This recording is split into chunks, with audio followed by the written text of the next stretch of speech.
human interventions have transformed the world, but many harm the environment, demanding a change in our ways. We've proved it's possible. After global action, the Earth's ozone layer is now recovering. On Eco India today, we look at other damaging habits and ways to kick them. Hello and welcome, I'm Sanuta Raghu. Now, cutting the use of chemicals in products like hairspray and refrigerators has helped heal the ozone layer. But could we all reduce our reliance on one of the greatest inventions in history, the electric light bulb? Artificial light floods the night sky, creating problems for people, plants and wildlife. We took a look in Chennai, where light pollution is having a big impact.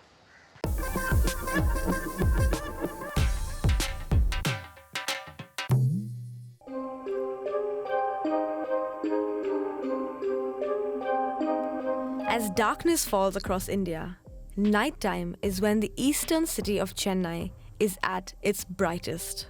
When we visit places like Pondi Bazaar and Ranganathan Street at night, it feels like it's daytime. It doesn't feel like it's night due to the use of bright artificial lights. The use of artificial lighting in Chennai has gone far beyond what is needed to see and operate in the darkness. Instead, it has become a source of light pollution. Light pollution occurs when the artificial light created by mankind affects living beings. In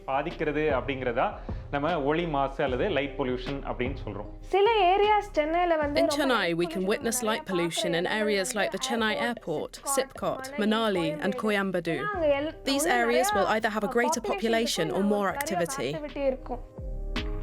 The exponential growth of cities has made light levels a problem. There are 4 types of light pollution: glare, light trespass, clutter, and sky glow. We use the Bortle scale to measure light pollution. On the Bortle scale, 9 is the highest level. Chennai records a level from 6 to 8. It's only in the last 150 years that Earth has seen a light source beyond the natural light sources like the sun and the moon. But it's in the last decade that there's been a massive upsurge in light pollution, according to researchers studying its growth. Usage of light is hitting unhealthy levels, they say, and disrupting natural processes. Nobody sees a crow searching for its prey during the night. Similarly, nobody sees a bat searching for its prey during the day. These timings are totally dependent on the light present in the environment. This is known as circadian rhythm. This cycle is affected by the light outside. Light pollution is having a huge impact on plants and animals and can have unforeseen consequences. Olive ridley turtles lay their eggs in our seashore and return to the sea. After a number of days, the turtles hatch out and direct themselves towards the sea instinctively. But due to the bright light at the seashore, the turtles get misled. They walk towards the road and they get killed. We see hundreds of turtles getting killed.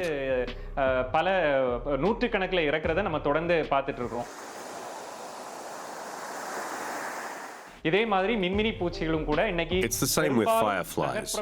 We're not able to see any fireflies in the urban areas. The reproduction process of fireflies is completely dependent on darkness. The influence of these artificial lights doesn't allow males to meet females, and so they cannot mate, and that stops the reproduction process.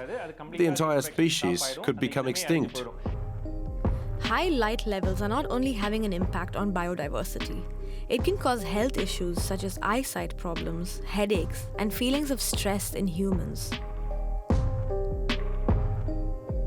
Studies also suggest that light pollution can, in fact, lead to certain kinds of cancer in people if the rate of pollution advances at an alarming rate. There's an awareness of air pollution and even sound pollution among the people, but there's no understanding of light pollution among people. There's an opinion that bright light looks good. We don't realize that we're both troubling others and putting ourselves in danger.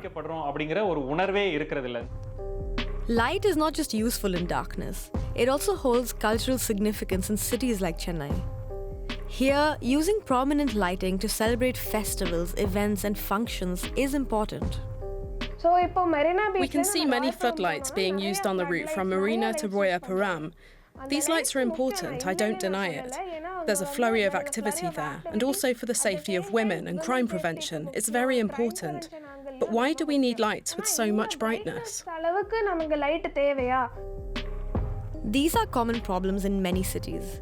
Regulations on commercial lighting to tackle pollution exist in some countries, but more can be done, say environmentalists.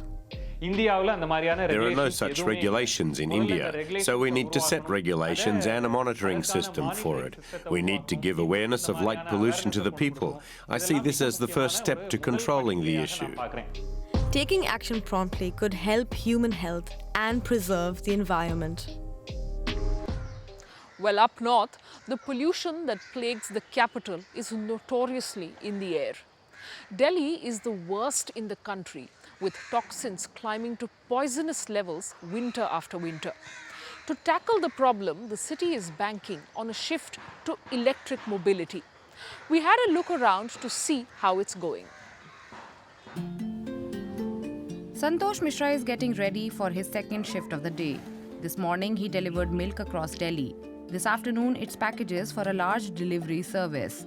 As always, he gets around by electric-powered vehicle or EVs. I find electric vehicles much better than petrol-driven vehicles and much cheaper. Mishra is one of around 1,800 drivers employed by electric-based logistics provider Zingo. The founders say they are on a mission to electrify last-mile delivery services. That refers to those vehicles that deliver products, from milk, bread and gadgets to pretty much everything that can be purchased online right to the doorstep. Last mile delivery ecosystem was one of the significant contributors for this air pollution crisis in all the metro cities that we know. EVs don't do any there are zero carbon emissions. They have no carbon dioxide emissions at all. Demand for faster delivery times is growing and businesses are rising to the challenge, with many aiming to deliver products within a 30-minute to 1-hour window. India's quick commerce market is expected to grow to a value of $5.5 billion or 5.1 billion euros by 2025. But the trend is taking its toll on the environment. The non-profit research group Stand.Earth recently conducted a survey on the last-mile emissions of the 6 largest global delivery companies. It found that total last-mile delivery emissions in India equaled an estimated 500,000 tons of carbon dioxide, equivalent to the annual CO2 emissions of more than 100,000 petrol passenger vehicles. 80% of transport emissions is actually emissions in our breathing zone. So which is why, when we say transport emissions, it could be, commercial transport, personal, private transport, but mostly it is commercial transport, right? Which is what is affecting us, mostly from fossil fuel combustion. Air quality in Delhi is the worst of any major city in the world. The city's government has introduced campaigns such as Switch to tackle the problem. The state has now given companies in the cab, food and e-commerce delivery sectors a deadline. They need to convert their entire fleets to electric by April 2030. And we have had very, very positive results on the uptake of electric vehicle registrations. Last year, 2022, 10% of new registrations were electric. And in December, we touched a point of 16%. And in fact, the biggest change is coming in the commercial vehicle segment, where for last mile delivery of goods, in 2022, 60% of vehicles registered were electric. So it's a major shift that we are seeing in Delhi. Logistics firm Zingo is considered a formidable player in the green logistics sector. The company handles almost half of the Delhi-based business of grocery giant Amazon Fresh and counts almost all major e-commerce companies as partners. But it's not all plain sailing. I think the broader challenges that everybody faces right now is the lack of infrastructure in the market. So when you talk about charging equipment, when you talk about electrical connections and dealing with discoms, there is still a snag. Delhi plans to roll out 30,000 charging points in the coming years. Currently, just under 2,500 are operational. My interaction with a lot of three-wheeler drivers has been the lack of charging access where they live. Drivers who have talked about difficulties in having charging points either installed in their homes or in basements or within the places they live, even if it is not a gated community. One company helping to build a workable energy infrastructure for EVs is Sun Mobility. To solve the charging point problem, it offers a pay-as-you-go model which allows drivers to swap batteries at designated swap points. There are around 250 points in the city. Very simply put, we detach the battery from the vehicle, from the electric vehicle. A discharged battery comes into the station, he puts it into the station and a fully charged battery comes out. For the last 2.5 months, Bhanu Pratap has been using Sun Mobility's swap point twice a day at the Dwarka Mode metro station. His daily earnings have gone up to about 1,000 rupees, that's around 11 euros, from when he used to ride his petrol-run rickshaw. There are no issues like the need to use the cables or wires for charging. We normally just come here to use these points and use the tokens for recharging. Then we have a charged battery already, and I think I can charge the battery in just 10 to 15 minutes. But there is still a long way to go. India's energy mix, which includes 75% fossil fuels, means EVs cannot be completely eco-friendly. But they're still better for the environment than petrol-powered vehicles. And the Delhi authorities are optimistic. The ambitious electric vehicle policy launched in 2020 aims to ensure that a quarter of all new registrations by 2024 are electric. And meanwhile, EV drivers like Santosh Mishra are leading the way on the city's streets. More than half the world's population relies on rice as a daily source of calories. Here in India, the staple can be on the menu up to 3 times a day. Though growing rice may be good for our health, it's surprisingly bad for the planet. Our reporter wanted to know, is there a better way to produce it?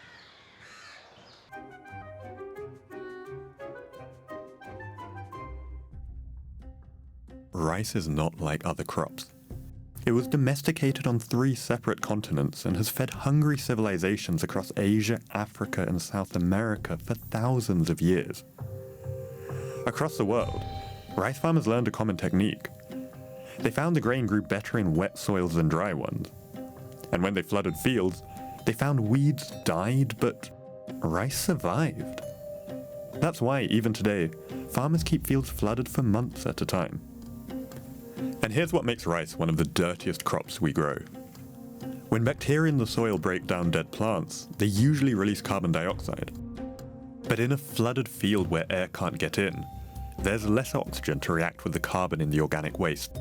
That encourages the growth of bacteria that make a gas called methane instead. Methane doesn't last as long in the air as CO2, but it heats the planet 80 times more over a 20-year period.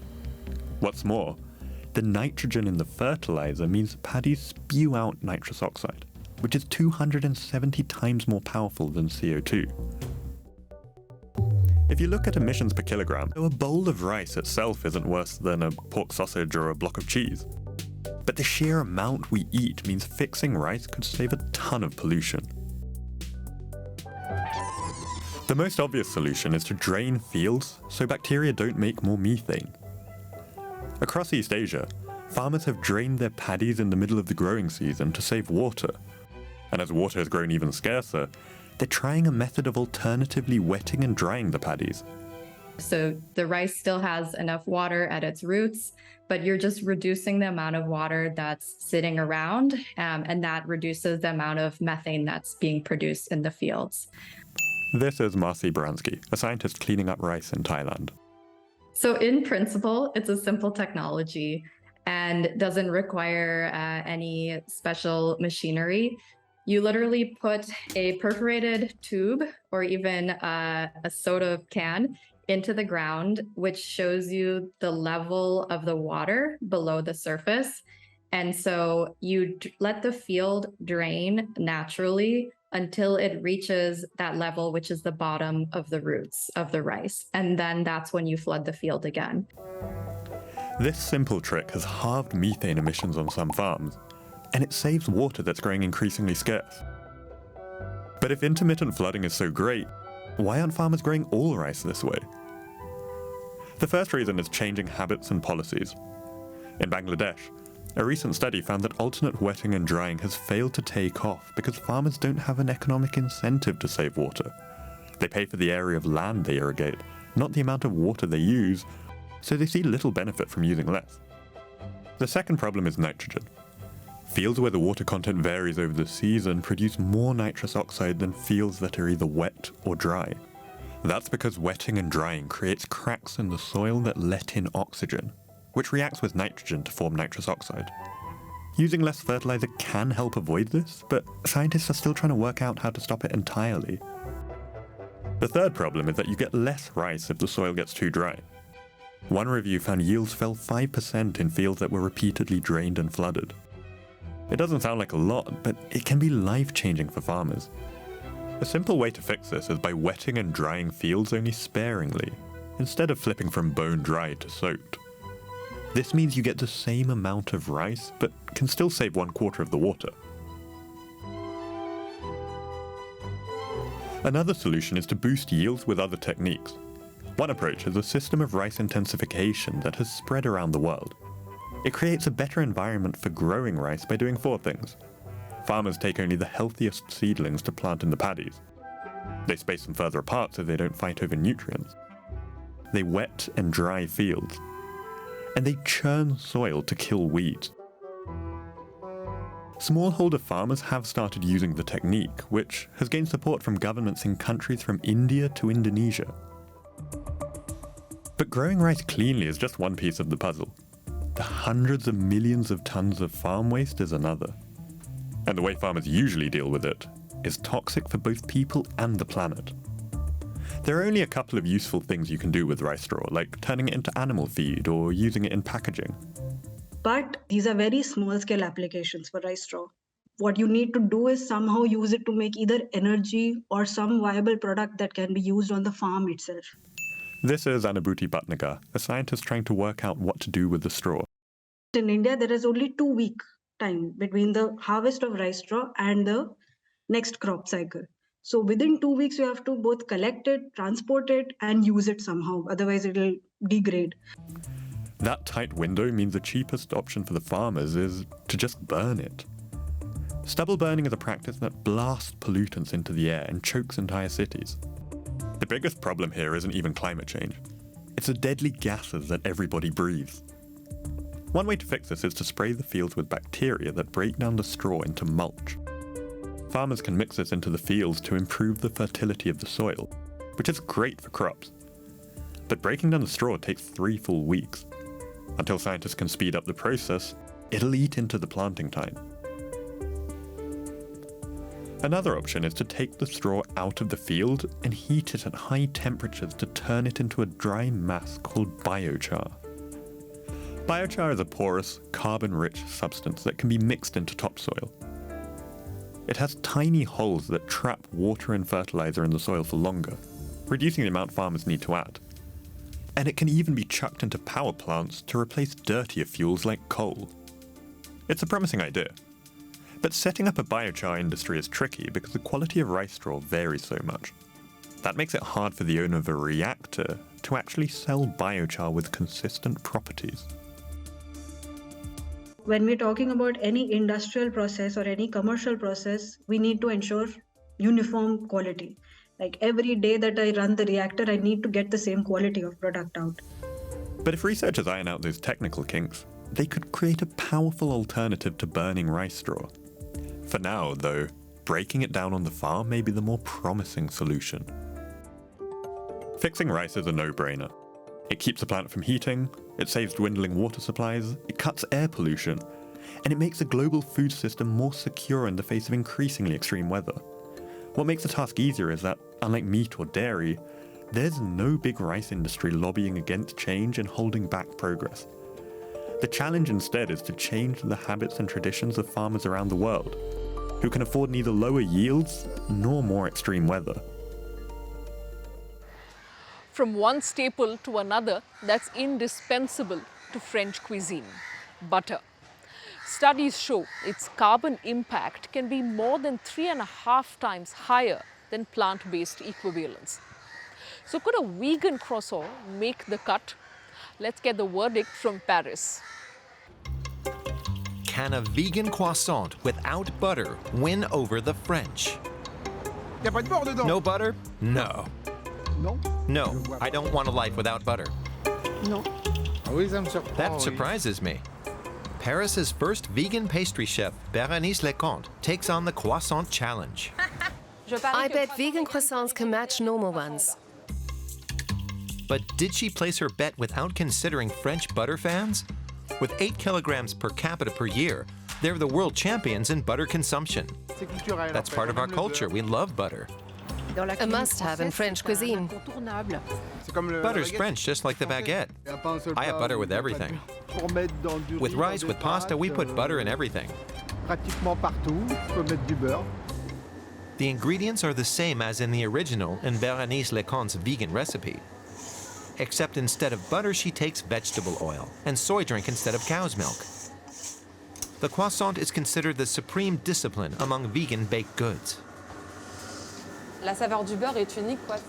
The taste of butter is unique and difficult to replace, and the vegetable oil makes the pastry dry out more quickly. So you have to adjust the moisture in the yeast dough accordingly. When the dough is rolled out, the star of the show is usually butter. Bérénice Leconte takes margarine instead. Thinly rolled out, it's placed between the dough. The dough is folded over and over again and then rolled out. And this is how puff pastry is made.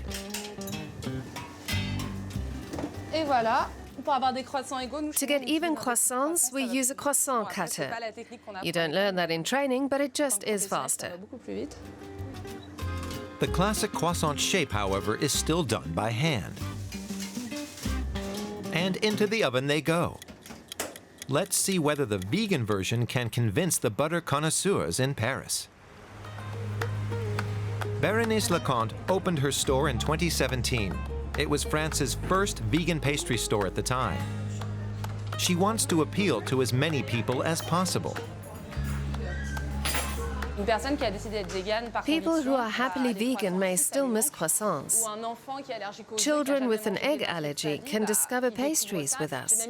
Sometimes people throw their arms around me because they haven't had pastries in so long. And we have them with no dairy and no eggs. Modified classics are on offer here. Macarons with meringue made from chickpea water instead of beaten egg whites. Or lemon tarts with turmeric instead of egg yolk for color. What attracts me to vegan baking is the challenge. When we opened 5 years ago, there was almost nothing. Now there are innovative methods and new vegan products. The challenge is to keep the recipes evolving.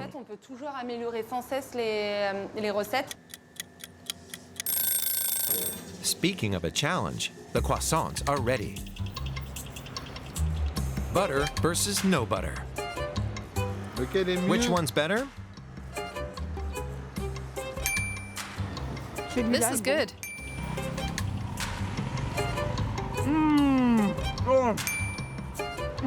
This is better.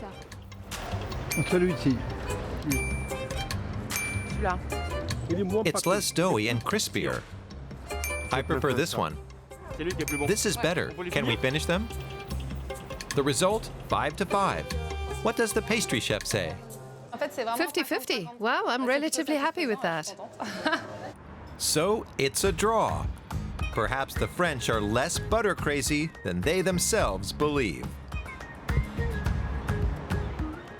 Well, when intention meets action, even our deeply held beliefs and practices have the potential to change for the better. If you have kicked an old habit to help the environment, tell us about it on ecoindia@dw.com. I'll see you again next week. Goodbye and thanks for watching.